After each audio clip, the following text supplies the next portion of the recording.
What? మా సంధ్య గర్భవతి? Impossible.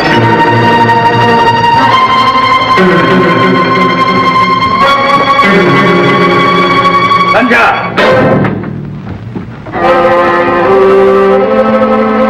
Doctor చెప్పింది నిజమేనా? మీరిద్దరు డాక్టర్కి వెళ్ళిచ్చారా? ఏం మాట్లాడే? సిగ్గుమాల పని చేసింది కాక డాక్టర్ కూడా వెళ్ళిచ్చావా? ఏ మొహం పెట్టి వెళ్ళావే? అంతకన్నా ఏ నువ్వు చూసుకోపోయావా? ఇంత విషయం దానికి సావపోయావా?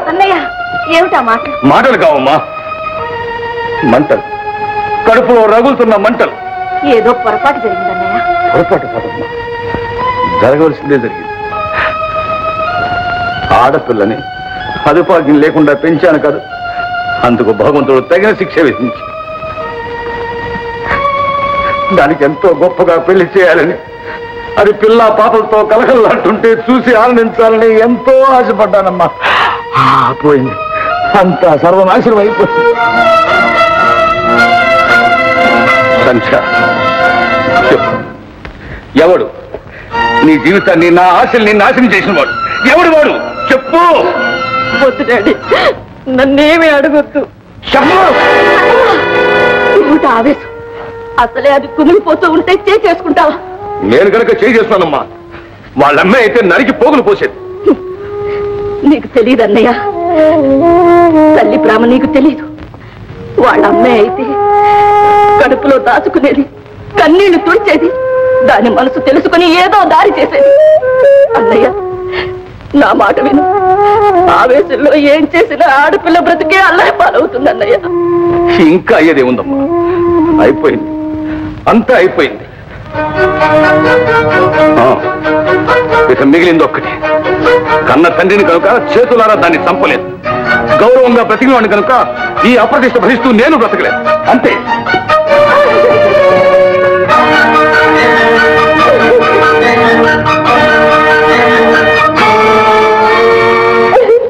బాధపడుకమ్మా, బాధపడుకో. ఆవేశం తగ్గిన తర్వాత ఆయనే అర్థం చేసుకుంటాడు.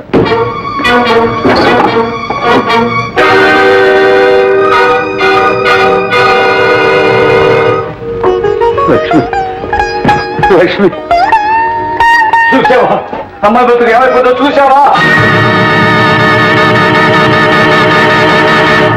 నువ్వు అదృష్టవంతురాలు లక్ష్మి, ఈ ఘోరమంతా చూడకుండా వెళ్ళిపోయావు. ఈ అప్రదిష్ట భరిస్తూ నేను మాత్రం ఎంతకాలం బ్రతకగలను?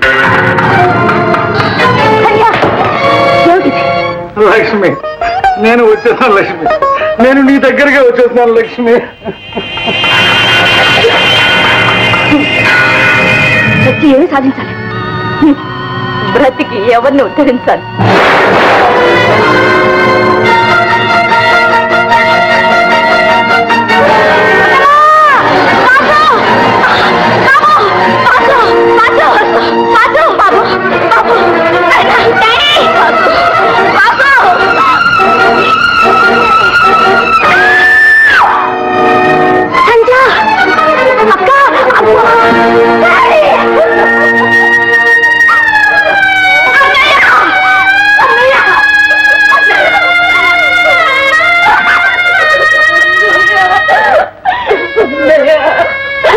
అన్నంత పని చేసావా?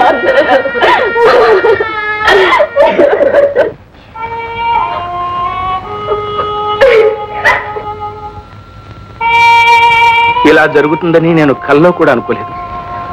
ఏవో అప్పులు, ఇన్కమ్ ట్యాక్స్ బెడదలు ఉన్నాయనుకోండి, కానీ వాటి కోసం ఇలా చేస్తారని నేను ఎన్నడూ ఊహించలేదు. ఆయనకి బాధలు తప్పించుకుని వెళ్ళిపోయారు. కానీ ఇటు చూస్తే పెళ్లిడికి వచ్చిన పిల్ల, ఇటు చూస్తే ఆ పసివాడు, వీళ్ళని చూస్తుంటే నా గుండెలు తరుక్కుపోతున్నాయండి. అమ్మా, మీకెవరి మీద అనుమానం ఉందా? లేదు బాబు, లేదు. ఆయనకెవరుంటారండి శత్రువులు? జీవితంలో ఒకరికి మంచి చేయడమే తప్ప చెడు చేయడం ఆయనకి చేతగా.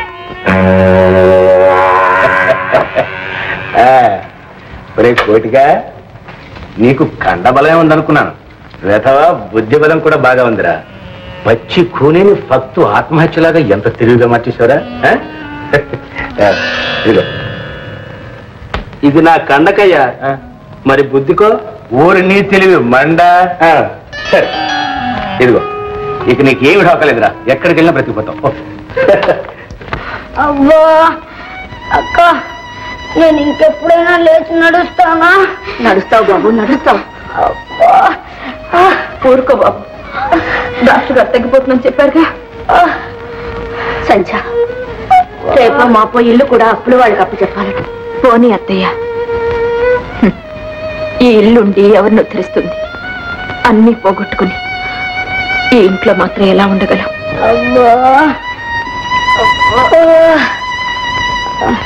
సంధ్య, అహోబలరావు గారు వాళ్ళ ఇంటికి వచ్చి ఉండమని బలవంతం చేస్తున్నారు.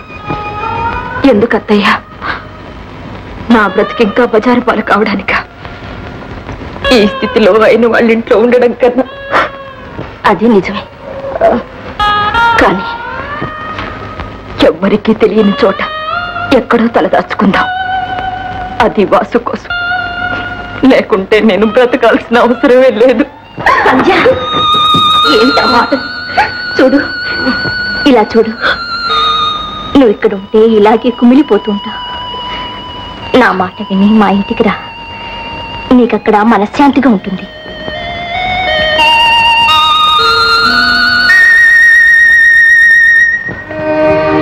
ప్రభువా, తీసుకురామ్మా. సంధ్య, రా.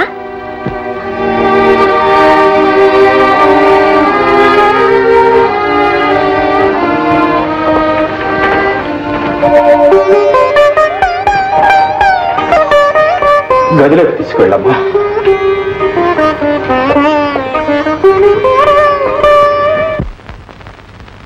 కాంతం, ఏమే కాంతం?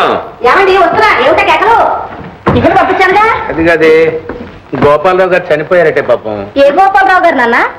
మన మాధవ్ తాతగారమ్మా. అంటే మన ముట్టుకోక, మీరు వెళ్ళి స్నానం చేసిరండి. అవసరం లేదు లేదే, 10 రోజులు జరిగిపోయిందట. కూడా వదిలిపోయింది. అబ్బాయి తిరిగి రాగానే మన అమ్మాయి నుంచి పెళ్లి చేస్తే ఆస్తి కూడా మన చేతిలోకి వస్తుంది. అదేనే, ఇప్పుడప్పుడే వచ్చినట్టు లేడు. తనకు మనశ్శాంతి లేదని. ఏమిటండి, ఎక్కడో ముసలాడు చచ్చిపోతే మనశ్శాంతి లేదు. మనశ్శాంతి ఆ ముసలాడి పేరు గ్రామంలో ఒక హాస్పిటల్ కట్టించమని కూడా రాశాడు. మరి తను ఎప్పుడు వస్తాట? ఇంకొంతకాలం పాటు అమెరికాలోనే ఉండి పై చదువులు చదువుతాడు. ఇదంతా చూస్తుంటే తిరిగి వచ్చేటోడు ఏ తెల్లదర్శాన్ని వెంట పెట్టుకొస్తాడేమో అనిపిస్తోంది. మనకెందుకు వచ్చిన కూడా కానీ ఇక్కడ ఏదో మంచి సంబంధం చూడండి, మన అమ్మాయికి పెళ్లి చేసేద్దాం. వేరే సంబంధమా? అందుకనే నీకు బుర్ర లేదనేది. ఆ ముసలాడు మాధవికి కనీసం 20 లక్షల ఆస్తి అప్పగించి వెళ్ళాడే. 20 లక్షలే? మరి అమ్మో అమ్మో, అమ్మాయి అమ్మాయి విన్నావుటి, నువ్వు ఎంత అదృష్టవంతురాలి అబ్బా. 20 లక్షల రూపాయలకి. ఇదిగో చూడండి, అబ్బాయి వచ్చేదాకా ఆగుదాం. అయినా మన అమ్మాయికి మాత్రం ఏమంత వయసు మించిపోయిందండి. మొన్న దసరాకేగా 13 ఏళ్ళు 14 వచ్చింది. అమ్మా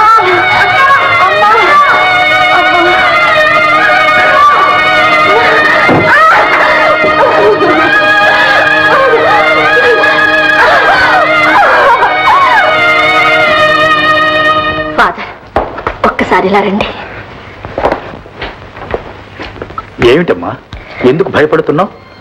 భయం కాదండి, అమ్మాయి బ్రతికినంత కాలం ఆ బిడ్డను చూసుకుంటూ కుమిలిపోవాలి.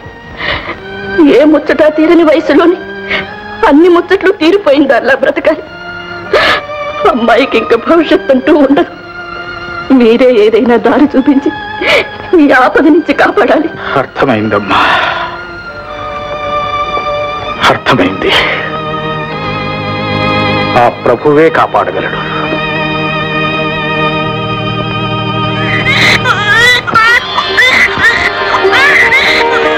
ఫాదర్, మగబిడ్డ. తల్లికి స్పృహ వచ్చిందమ్మా? లేదు, ఇంకాస్త టైం పడుతుంది. శాంతమ్మా, నువ్వు గదిలోకి వెళ్ళమ్మా. అమ్మా సంధ్య, అత్తయ్య మగపిల్లాడా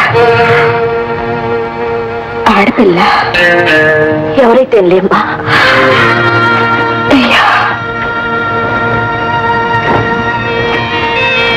నాకు తెలుసు అత్తయ్య, భగవంతుడు పాపాన్ని బ్రతకనివ్వడు.